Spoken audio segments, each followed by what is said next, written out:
I never really was religious. My parents weren't the religious types. We would go to church only for specific events like weddings or baptisms or things of that nature. I was baptized as Orthodox Christian, and I never really practiced. My parents never pressured me to practice because they didn't. So I was very much brought up in an environment where I was able to explore all the possible opportunities, all the possible explanations for life. There was a moment in my life um, where I realized just how important faith is. My parents were baptizing a child, and I was there.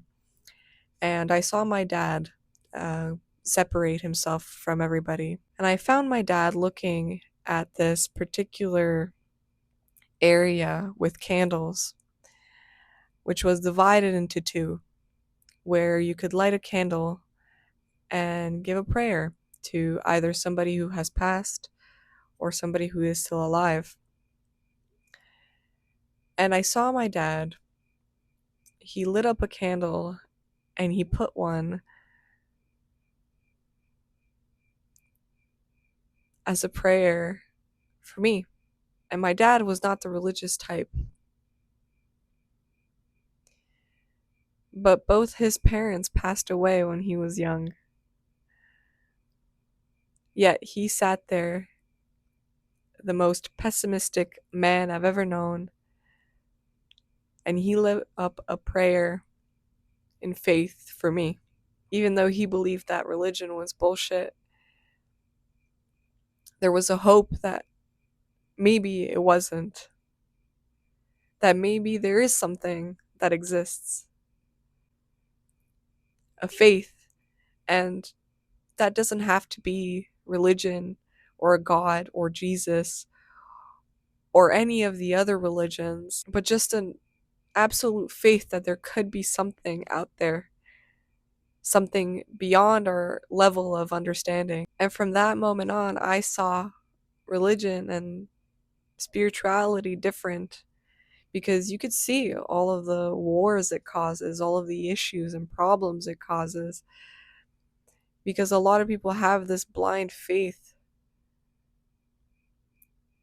this faith that it could save us, that religion could save us, that something outside ourselves could save us.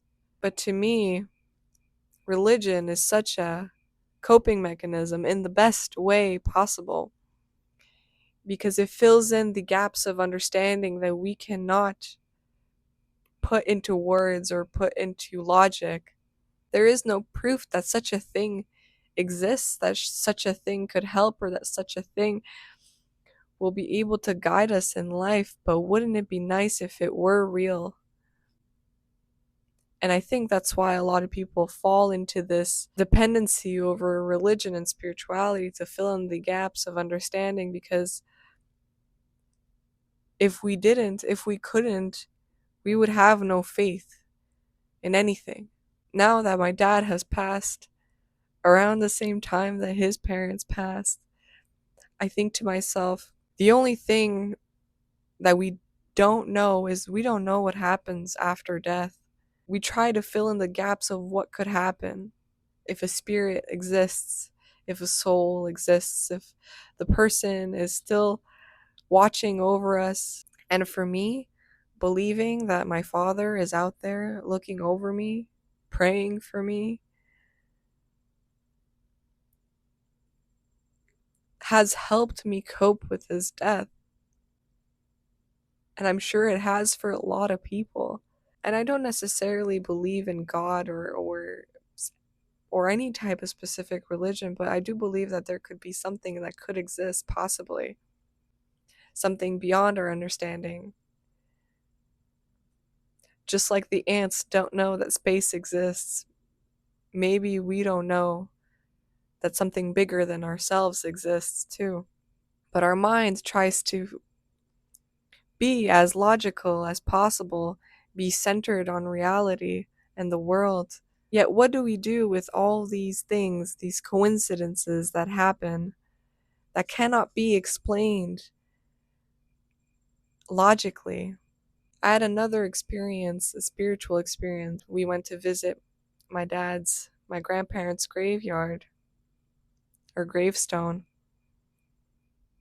And I remember I sat there, I was looking at the gravestone, and it was a hot summer day, and I started crying viciously. And I felt droplets on my head, and I felt like somebody was watching me. Somebody was there for me, rooting for me. Somebody above me exists. An entity, a spirit that keeps me safe. And when I felt those drops, I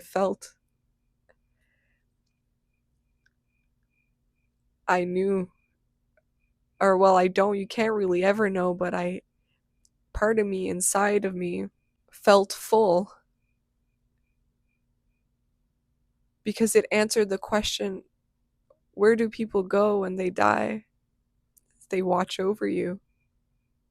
Since then, I've been trying my best to be more in tune with my spiritual self, but obviously there's all of these different types of gurus and people who use spirituality as a means to make money, or as a means to be so egocentric, because the problem is that so many of us lack meaning or lack purpose, something that could be given by religion, by faith, by spirituality.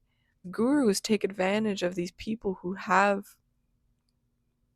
just want to belong to something bigger than themselves, who just want to belong to a community, who just want to be seen. I'm not somebody that goes out and wakes up and meditates and detaches from the ego and does all these crazy things, tarot readings or whatever. I take everything with a grain of salt, and my spiritual experience is simply for me, not for anybody else, not a performance, not a means to help people get closer to the truth. There is maybe an ultimate truth, but I don't know that. Nobody really knows that. And so I feel like spirituality gets a bad reputation because people and gurus fall into this realm of egoism where they manipulate people who just want to find meaning. People like me. And since then, I've started asking for signs from the universe if something means something, or give me a sign if this is the true path, or what have you. And sometimes you can fall into the trap of spirituality where your mind just fills in the gap so much so that you ignore logic from any basis. And a lot of the times that's what creates war and hatred. However, I still think we need religion and we need spirituality more than ever. And it's funny because I'm sitting here speaking about spirituality with my my Nike sweater, which I find very comical, I guess. But spirituality and religion isn't rooted in perfection. It is in the awareness that there could possibly be something else outside of ourselves, and it is the journey and the search for meaning in that. There is no proof, no tangible proof that something could exist, that souls exist, unless you've seen it. And could that be the mind creating or filling in the gaps of understanding in order to make us cope better with loss, with the toughness of life? Yeah, it could be. And with that, I think spirituality makes life easier to deal with because it gives us hope and faith. It eases the pressure of existence. the stress we put ourselves through, the grief that we experience losing people. And I think now we need it more than ever. And I know there's so many people going through this, I guess you could say, spiritual awakening. For me, it all kind of clicked together through moments that I've experienced, through seeing my dad light the candle, through feeling the teardrops on my head. And when I last saw my dad, went to go open the casket, and I saw his soul gone. And I knew that I could see that his soul has left his body because I saw him in the hospital the day he died, too. So perhaps it is idiotic, perhaps it isn't rooted in logic, all these things that cannot be explained, but it's what makes us cope with reality better. And we don't know anything, truly. There is what we know and the truth. And the truth is out there and it exists. But I don't think we're ever going to find it. I think we're too stupid enough to find it. Because we all think that we know the truth, when in reality we don't. I think spirituality and religion is the best coping mechanism in the best way.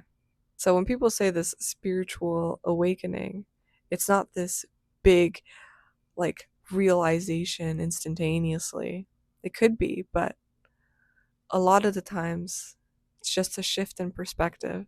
And all of that is so we can get closer to the truth, or to make life easier, feel easier emotionally for us.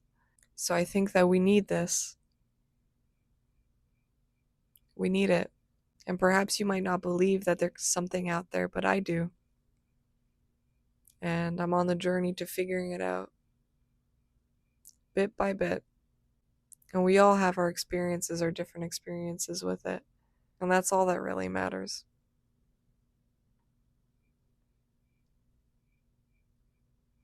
Anyway, that's it. Thank you for watching, and have a great night. Thanks. Bye.